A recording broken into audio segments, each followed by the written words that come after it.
नमस्ते students, welcome back to my YouTube channel tech tip now. Well, C plus plus MCQ को हम discuss कर रहे हैं और ये है पार्ट नंबर 3। इसमें हम डिस्कस करने जा रहे हैं ऑपरेटर एंड एक्सप्रेशंस को, मतलब उससे रिलेटेड एमसीक्यूज को। बाकी की जानकारी के लिए वीडियो के डिस्क्रिप्शन बॉक्स को आप चेक कर लीजिएगा, वहां पे आपको तमाम जानकारी मिल जाएगी किसी भी टॉपिक से रिलेटेड कंप्यूटर साइंस के। तो चलिए अब हम डिस्कस करते हैं ऑपरेटर एंड एक्सप्रेशंस के एमसीक्यू को। क्वेश्चन नंबर 102 हम देखेंगे। इसके प्रीवियस में ऑलरेडी हमने 101 क्वेश्चंस देख लिए हैं। तो जो हमारा नेक्स्ट क्वेश्चन है ऑपरेटर एंड एक्सप्रेशन से related, what will be the output of this given code int x equal to 12 then int y equal to x less than 3। अब यहां पर ये देखिए लेस देन है, आप समझ ही गए होंगे ये एक्चुअली कौन सा ऑपरेटर है। तो हम सभी जानते हैं इसको हम बोलते हैं bitwise shift operator. Alright, C out Y हमको डिस्प्ले करना है, तो क्या आंसर आएगा 96, 104, 106 या 26। देखिए ये बिटवाइज शिफ्ट ऑपरेटर है, मतलब ये कौन सा शिफ्ट ऑपरेटर है हमारा, लेफ्ट शिफ्ट।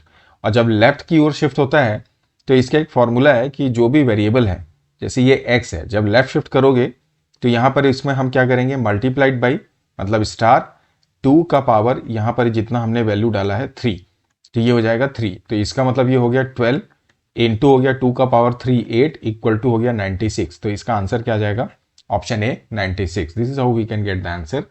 अगला हमारा क्वेश्चन है what will be the output of this given code. Same question लिया है, अब यहां पर हमने क्या लिया है, मतलब bitwise right shift operator. Okay, तो इसमें क्या फॉर्मूला है, जब आप इसमें y को डिस्प्ले करोगे तो ये मेरा 12 है। अब आप इसमें यहां पे डिवीजन करते हैं, तो जब लेफ्ट होता है तो मल्टीप्लाई करते हैं और जब राइट शिफ्ट होता है तो हम क्या करते हैं, स्लैश करते हैं, मतलब डिवाइड करते हैं। अब यहां पर 2 का पावर n का मतलब यहां पर क्या है 2, सो दिस विल बी 12 अपॉन 2 का पावर 2 4 इक्वल टू व्हाट, क्या 3। तो करेक्ट आंसर इसका क्या आ गया हमारा, option number C, that is 3। Alright, अगला क्वेश्चन देखते हैं। It is saying that find the output of this given code z equal to x plus plus plus plus plus X then if X equal to 10। तो यहां पर actually क्या बोल रहा है, 10 प्लस प्लस देन प्लस करके plus plus 10। तो आप जानते हैं कि जब आप इस तरह से डिफरेंट ऑपरेटर्स लेते हैं, हाईएस्ट प्रायोरिटी किसकी, आपकी इस प्लस प्लस की। सो this will B 10 plus plus फिर प्लस होगा, ये हो जाएगा 11। इसके बाद इन दोनों में प्रायोरिटी किसकी सबसे ज़्यादा है, इस प्लस की। सो this will become what 21, and 21 जब z में असाइन हो जाएगा उसके बाद ये इंक्रीमेंट होगा। तो इसका जो आंसर आएगा that is your option number B 21।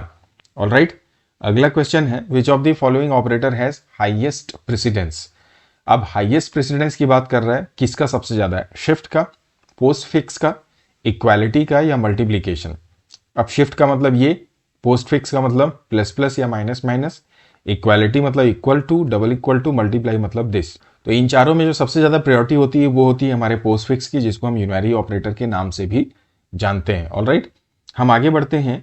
इसके बाद हमारा ये क्वेश्चन बोलता है 0 और 1 रिटर्न्स व्हाट। देखिए 0 और 1, यहाँ पे कौन सा ऑपरेटर लगा है, और पहले क्या है हमारा फॉल्स, फॉल्स के बाद दूसरा क्या है ट्रू। तो फॉल्स और ट्रू करेंगे तो आंसर क्या मिलेगा, हमको ट्रू ही मिलेगा।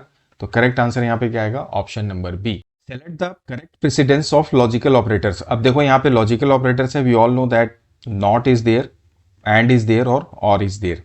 तो इनका जो सही सीक्वेंस है ऑर्डर ऑफ एग्जीक्यूशन, पहले नॉट होगा, एंड होगा या और होगा, पहले एंड देन और या नॉट, या एंड नॉट या नॉट और या एंड। तो इसका जो करेक्ट है, वैसे अगर आप देखो तो जितने भी लॉजिकल ऑपरेटर्स हैं उनका प्रेसिडेंस क्या होता है, सेम होता है। देन एग्जीक्यूशन क्या होता है, लेफ्ट से राइट की ओर बिगिन करता है।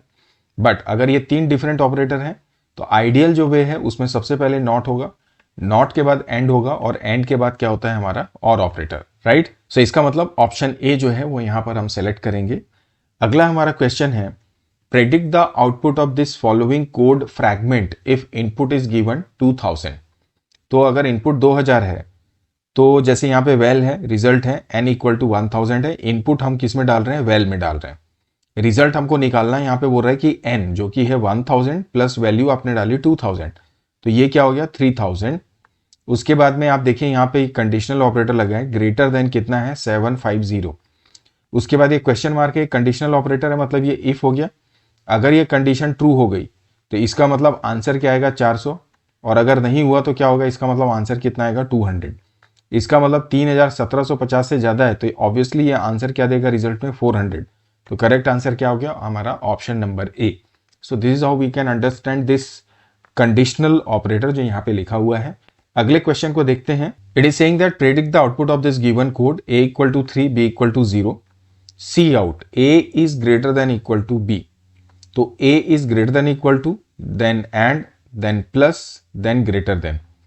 अब यहां पर अगर आप देखोगे तो ब्रैकेट वाला पहले एग्जीक्यूट होगा, तो आप क्या करोगे, a is greater than equal to को हम एक काम करते हैं 3 ग्रेटर देन इक्वल टू 0 कर दो, एंड लगाया, उसके बाद a प्लस बी हो जाएगा जो कि हो जाएगा again 3 is greater then a।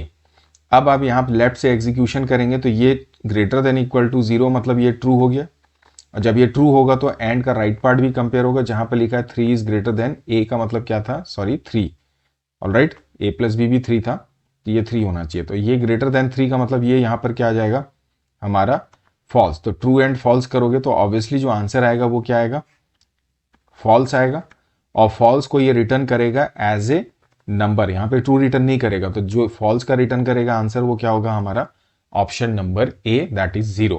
So let's move to the next question. Write equivalent C plus plus expression for UT plus 1/2 F का पावर 2, मतलब एफ टी स्क्वायर है, ठीक है। तो अगर आप इसे कंप्लीट करोगे तो ये होगा u इंटू टी प्लस मैंने डाला 1/2, तो 1/2 और उसके बाद एफ टी लिखा हुआ है, तो सीधे सीधे पहले आप क्या करोगे, ये जो 2ft का पावर 2 है, ऑब्वियसली आप इसको पहले मल्टीप्लाई करोगे F T into T, alright. इसके बाद में ऑटोमेटिकली आप इसको क्या कर दोगे 2 से divide, so this will be my expression. So based on this we can say option C जो है दैट इज यहाँ पे करेक्ट होगा। I move to the next now. Which of the following assignment is illegal for given declaration. आपने एक character variable लिया, आपने 3 counters लिए, यहाँ पे आई जे के, फ्लोट लिया, कांस्टेंट डाला c इक्वल टू a। अब इसके संदर्भ में कौन सा असाइनमेंट गलत है, देखिए c equal to C H, तो सी एच क्या है, मेरा कैर है, right.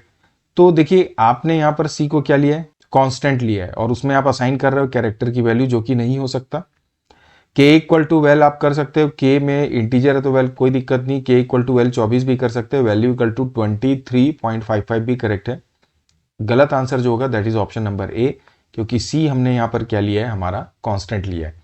I move to the next. Construct C++ expression to represent CH is an upper case letter.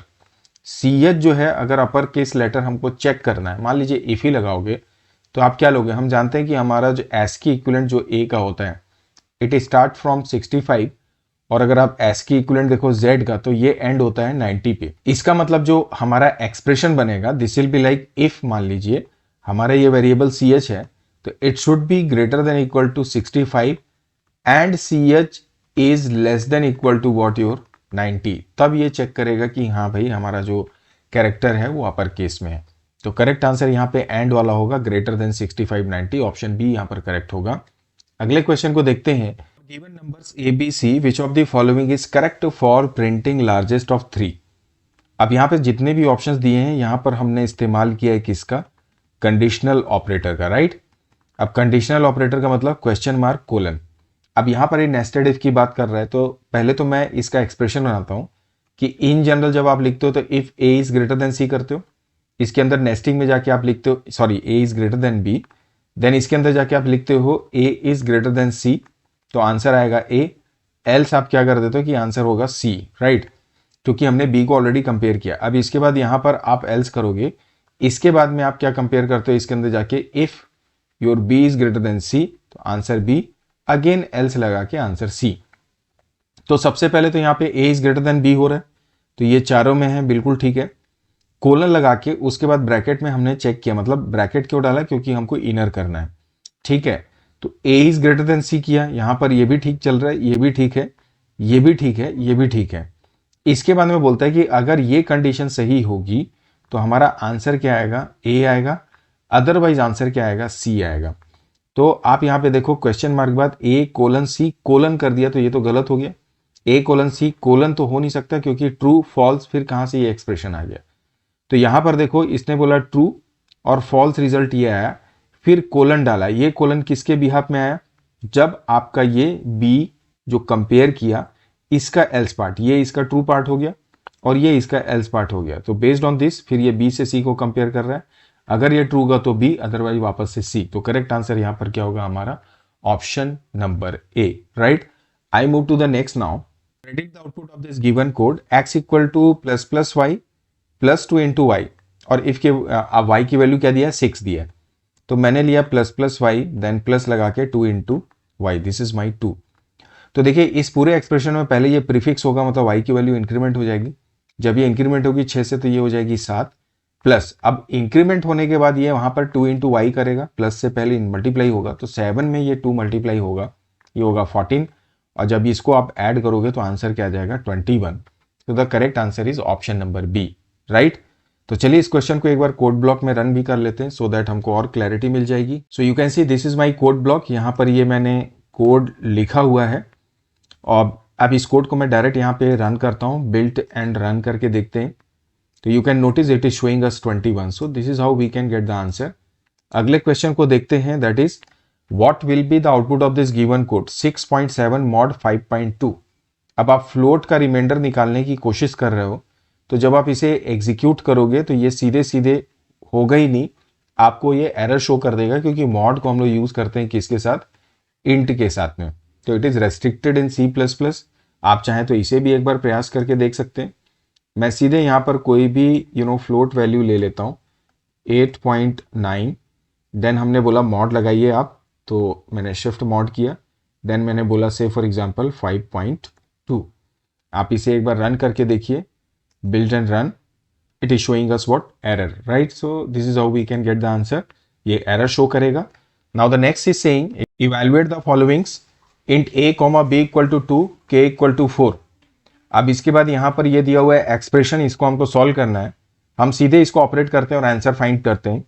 तो b इंटू 3, b की वैल्यू क्या है 2, फिर मैंने किया 3, देन स्लैश 4 करके प्लस लगा के k में बोला 4, k की वैल्यू 4 है, 4/4 प्लस 8 माइनस बी की वैल्यू 2 है, तो ये -2 हो गया, प्लस हमने कर दिया 5/8। अब बात ये कि यहाँ पर ये क्या है, इंटीजर है। अब इंटीजर प्लस ये सारे अरिथमेटिक ऑपरेटर्स हैं, एग्जीक्यूशन लेफ्ट से राइट की ओर होगा, तो इसका मतलब पहले ये मल्टीप्लाई कर देगा 6/4 plus 4/4 plus 8 minus 2 plus 5/8, right. अब देखिए चूंकि ये इंटीजर है, तो जब ये डिवाइड करेगा तो ये डेसिमल पार्ट तो लेगा नहीं, तो 4 1 जा ही आएगा क्वोशंट इसका। 4/4 करेंगे तो भी ये 1 आएगा, प्लस अगर आप 8 माइनस 2 करोगे तो 6 होगा, प्लस 5/8 करेंगे तो इसका क्वोशंट आपको क्या मिलेगा 0। इसका मतलब जब ये इसको सबको ऐड करोगे तो हमको आंसर जो मिलेगा that is your option number B 8। So the correct answer is option number B 8। आगे बढ़ते हैं, अगले क्वेश्चन को देखते हैं, that is question number 117। What would be the output of this following code. अब यहाँ पर ये देखिए हमारा कोड लिखा हुआ है, ए बी सी तीनों की वैल्यू दी है 0 4 5, ये मेरा एक्सप्रेशन है जिसको हमको सॉल्व करना है। सो प्लस सी का मतलब हो गया +5 minus plus B, so that is +4, then divided by C that is again my 5।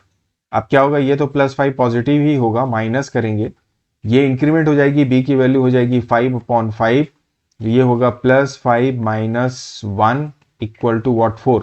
Correct answer हो गया हमारा ऑप्शन नंबर ए। अगले क्वेश्चन को देखते हैं, यहाँ पर ये बोलते हैं कि सपोज ए एक इंटीजर वेरिएबल है, तो 23/3 करोगे तो क्या होगा। अब यहाँ पे इंटीजर है तो डिवाइड करोगे 7 पॉइंट समथिंग आएगा, लेकिन ये सिर्फ क्या लेगा इसका इंटीजर पार्ट को। So the answer would be directly we can say option number B 7। The next is saying that dash is a unary operator that returns the memory address of its operand. Operand का मतलब क्या हुआ, अब address की बात कर रहा है, मान लीजिए एक्स है, ये मेरा ऑपरेंट है या वेरिएबल है, इसके सामने एंड लगाओगे तो क्या रिटर्न करता है, ये एड्रेस करता है। आपने देखा होगा जब आप पॉइंटर का इस्तेमाल करते हो वहां पे इसका प्रयोग करते हैं, ठीक है ना, जब पी लगाते हैं तो p = एंड एक्स करते हैं, स्टार p नहीं करते। आपने स्कैनएफ इस्तेमाल किया होगा सी प्रोग्रामिंग में, वहां पे भी आप क्या करते हैं, स्कैनएफ में %ds करके एंड एक्स करते हैं। So and is there which is basically use to access the address of given operand. अगला है what is the output of this following code. अभी आप देखिए यहाँ पर आउटपुट बोल रहा है, हमारे पास ये वेरिएबल है x2 y5, ठीक है, तो यहाँ पर कंपेयर कर रहा है 2 is less then 5।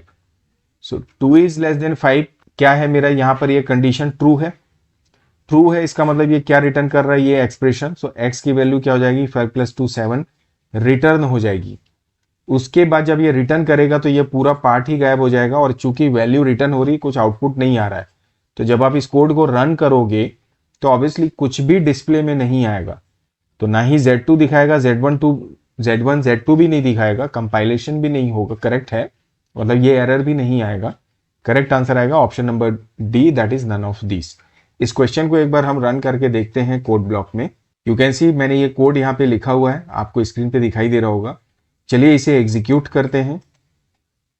So now you can see there is nothing being displayed. So it means that कि यहाँ इस प्रोग्राम में कुछ भी हमारा आउटपुट नहीं आ रहा है बिकॉज ऑफ दिस रिटर्न। अगर ये होता है x equal to x plus y, suppose that यहाँ पे ये रिटर्न नहीं होता है, इसको रिमूव करिए, यहाँ पर सिंपल होता है x equal to x plus y, उस सिचुएशन में ये क्या करता, यहाँ पे आप ट्राई करो, तब उस सिचुएशन में आपको वैल्यू रिटर्न करता है क्या, Z2, क्योंकि Z2 क्या हो जाता है यहाँ पर, इस क्वेश्चन को थोड़ा चेंज करिए, डिलीट करिए। ऑलराइट, सॉरी थोड़ा सा ये मिस्टेक हो गया, इसको करेक्ट कर लेते हैं। ये सेमीकोलन डाल दिया, एल्स पार्ट है। अब इस सिचुएशन में ये इसको ऐड ऑन करता, वैल्यू प्रिंट नहीं हो रहा है लेकिन रिटर्न भी नहीं हो रहा है, लेकिन इसके बाद ये इस कोड को एग्जिट करता। चूंकि हमने यहां पर देखिए सिंगल लाइन स्टेटमेंट डाला इफ एल्स में, तो ये एल्स का पार्ट हो गया, सॉरी ये वाला लाइन, और ये इफ का पार्ट हो गया, सॉरी ये इफ का पार्ट हो गया, ठीक है। तो बचा क्या, जब ये इस कोड को रन करता है, एल से बाहर आता, तो ये एक मेन ब्लॉक का या मेन फंक्शन का कोड होता, तो Z2 डिस्प्ले करता। आप इसको एक बार रन करके देखो यहाँ से, तो it is showing us was Z2। तो आई होप आपको ये समझ में आ रहा होगा क्वेश्चन। तो ये तो क्लैरिटी मिल गई इस क्वेश्चन की। अगला क्वेश्चन है, which operator links the name of object which the name of the member, which actually क्या बोल रहा है, name of the object with the name of the member. तो यहाँ पर लिंक करने की बात कर रहा है, कोई भी ऑब्जेक्ट है उसको डॉट लगा के तो उसके मेंबर से आप क्या करते हो, लिंक करते हो, तो ऑप्शन सी डॉट होगा। अगला है, the operator returns the value of a variable to which pointer points. Operator returns the value of the variable जिसको कि पॉइंटर पॉइंट करता है। मान लीजिए आपने स्टार पी लिया और एक एक्स लिया वेरिएबल, ठीक है। अब आपने सीन कर दिया एक्स में, उसके बाद ये पॉइंटर इक्वल टू आपने क्या किया, एंड एक्स कर दिया। अब इस पॉइंटर के थ्रू जब आप इसकी वैल्यू को एक्सेस करते हो तो आप क्या लिखते हो, सी आउट सी स्टार पी। तो यहां पर ये पॉइंटर वेरिएबल ऑपरेटर का काम कर रहा है, और यहां पर इसको आप क्या बोलते हैं, इनडायरेक्टली आप क्या कर रहे हो, पॉइंटर में जो x का रिफरेंस है वहां से उसकी वैल्यू को निकाल रहे हैं, मतलब आप डी रिफरेंस कर रहे हो। तो इसका मतलब यहां पर ये डी रिफरेंस का काम कर रहा है। करेक्ट आंसर होगा ऑप्शन नंबर बी। आगे बढ़ते हैं, predict the output of this code 6 - 13 mod -10। अब 6 - 13 है, मॉड कर दिया -10 से, तो मॉड का मतलब ये पहले एग्जीक्यूट करेगा 6 माइनस, तो ऑब्वियसली -10 से 13 को करोगे तो 3 ही रिटर्न करेगा, और 6 - 3 करोगे तो आंसर कितना आएगा, 3। करेक्ट आंसर हमारा option number C. I move to the next, predict the output of this given expression 6 + 4 × 3 mod 11 - 8 × 6। तो अब यहां पर क्या होगा कि भाई अगर आप प्रेसिडेंस की बात करो तो मल्टीप्लीकेशन पहले होगा। तो अगर आप देखो तो 6 + 4 × 3 हो गया 12, मॉड हो गया 11 - 8 × 6, ये हो गया 6 + 12 mod 11, फिर -8 × 6 होगा 48, फिर होगा 6+, चूंकि ये मॉड पहले करेगा तो ये होगा ऑब्वियसली 1 बचेगा यहाँ पे, देन इसके बाद में माइनस कर दोगे 48, तो ये हो गया 7 - 48 = -41। So the correct answer is option number A. I move to the next question now. If x is of integer type, then the expression 4 into bracket में x minus 10 slash 10 and x minus 10 slash 10 into 3, ये expression है, option है must yield same value, मतलब ये दोनों expression same value ही देगा या different देगा, या जो मे और may not yield the same value, या तो ये सेम वैल्यू देगा या नहीं भी दे सकता है। तो अब अगर आप देखो इसको, तो यहां पर मान लो x की वैल्यू आप शुरू में सेम रखते हैं, हम 4 × x की वैल्यू 9 रख दो, तो 9 - 9 अपॉन 10, इसका मतलब यहां पर ये हो गया 0, 4 × ब्रैकेट में 0, 0 से 10 को डिवाइड किए तो 0 ही आएगा, तो आंसर इसका 0 आ गया, ठीक है। अच्छा, यहां पर अगर आप देखो इस वाले को, एक्सप्रेशन को x - 9 वाले को, तो इसमें 9 - 9 करोगे तो ये भी 0 होगा, /10 करोगे 0 × 3 करोगे तो आंसर 0 आएगा, तो एक तो सेम आ गया। मान लो यहां पर x की वैल्यू को हमने कर दिया 10, तो ये हो गया 10 - 9, तो 10 - 9 मतलब हो गया 4 × 1/10, चूंकि यहां पर ये इंटीजर है इसलिए ये 1 करेगा तो 4 × 1 4 ही आएगा। अब यहां पर देखो 10 - 9 किए तो ये कितना रिटर्न करेगा, ऑब्वियसली 1 रिटर्न करेगा। बाई 10 करोगे तो ऑब्वियसली यहाँ पर ये 1 रिटर्न करेगा, इंटू 3 करोगे तो आंसर कितना आ गया 3, तो दोनों में डिफरेंट आ गया। तो इसका मतलब बोल रहा है कि मे और may not yield the same value, मतलब सेम वैल्यू हो भी सकती है और नहीं भी हो सकती है, राइट। हमेशा डिफरेंट होगा ऐसा नहीं है, हमेशा सेम होगा ऐसा भी नहीं है। तो करेक्ट आंसर जो होगा that is option number C, right. I move to the next now. यहां पर ये बोलता है if the variable x y and z are assign the value 6, 4 and 3, तो ये एक्सप्रेशन आपको सॉल्व करना है। देखिए पूरा जो सीरीज ये जो सेशन है ये पूरा ऑपरेटर एंड एक्सप्रेशन पे, इसलिए हम पूरा उतने ज़्यादा से ज़्यादा ये सारे क्वेश्चन को सॉल्व करने की कोशिश कर रहे हैं सो दैट आप अपने एग्जाम में बेहतर तरीके से परफॉर्म कर पाएँ। अब यहाँ पर तो ये सीधे ही दिया हुआ है कोड, आप देखिए इसको हमको एग्जीक्यूट करना है। यहाँ पर ये बोलता है x equal to y plus और सी आउट एक्स करेंगे तो क्या आंसर आना चाहिए। तो चलिए देख लेते हैं इसको। यहाँ पे 6 है, 4 है, z इक्वल टू 3 है। क्वेश्चन में क्या बोल रहा है कि 6, 4, 3 रिस्पेक्ट मिला तो एक्सप्रेशन को रिजल्ट क्या आएगा, है ना। तो देखिए x इक्वल टू वाई का वैल्यू कितना है 4 है, plus z plus plus 3 plus plus equal to 7, then plus 8 कर दिया, ठीक है। अब आप इसको करिए 4 प्लस 3 प्लस प्लस कितना हो गया, ये तो एग्जीक्यूट ही नहीं होगा, ये तो 3 ही होगा क्योंकि ये बाद में इंक्रीमेंट होगा। लेकिन यहाँ पे 3 इक्वल टू 7 कर रहा है, प्लस 8 कर रहा है, तो 3 इक्वल टू 7 यहाँ पे यही एक्सप्रेशन हमारा गलत हो गया, क्योंकि 3 में 7 को आप कैसे असाइन कर सकते हो। यहाँ पर अगर ये इक्वालिटी होता तो एक बार बात समझ में आती, तो सीधे सीधे तो ये एरर ही रिटर्न करेगा आपको। I move to the next now.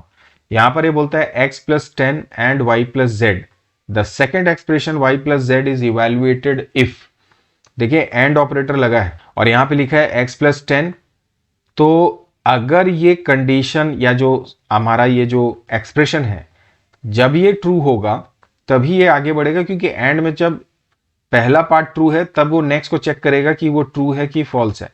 पहला ही अगर फॉल्स हो गया तो एंड में आगे बढ़ने का सवाल ही नहीं पैदा होता, क्योंकि पहला फॉल्स होगा तो आंसर फॉल्स ही आएगा। तो अगर ये ट्रू होगा तब ये चेक करेगा कि दूसरा एक्सप्रेशन ट्रू है तो मैं ट्रू बताऊं, एफ है तो फिर मैं एफ बताऊं। इसलिए इसका सीधा सीधा होगा कि एक्सप्रेशन y प्लस जेड तब इवेल्युएट होगा जब x प्लस 10 क्या होगा, ट्रू होगा, right. This is how we can get the answer. अगला क्वेश्चन है consider the following statements, x equal to 6, y equal to 8, z comma w, y equal to x plus plus then z equal to plus plus x, तो x और x y z की value क्या होगी, ठीक है। It's a very good question. तो देखिए x की वैल्यू कितनी है 6, तो x प्लस प्लस होगा तो y की वैल्यू पहले असाइन हो जाएगी x की 6, उसके बाद x की वैल्यू 6 से बढ़कर कितनी हो जाएगी 7। नेक्स्ट स्टेटमेंट जब एग्जीक्यूट होगा तो 7 प्लस ये इंक्रीमेंट होके 8 होगा और वो 8 स्टोर होगा हमारे z में, तो आंसर कितना आएगा z इक्वल टू 8। तो इसका मतलब y यहाँ पे देखो 8 नहीं होगा, y इक्वल टू 6 सही है, 9 भी नहीं होगा, 7 भी नहीं होगा, सीधे सीधे यहाँ पे देखो x इक्वल टू 8 और z इक्वल टू 8। हाँ यहाँ पे x भी तो 8 हुआ क्योंकि यहाँ 7 से बढ़ने के बाद ये भी बढ़ के 8 होगा, तो करेक्ट आंसर क्या आ जाएगा, option number B. I move to the next now. Predict the output of this given code. Again यहाँ पर देखो आप एक्सप्रेशन दिया है 158/22 इंटू 4.15 प्लस 3 इंटू 8। आप सॉल्व करके इसका आंसर मुझे बताएं क्या होगा।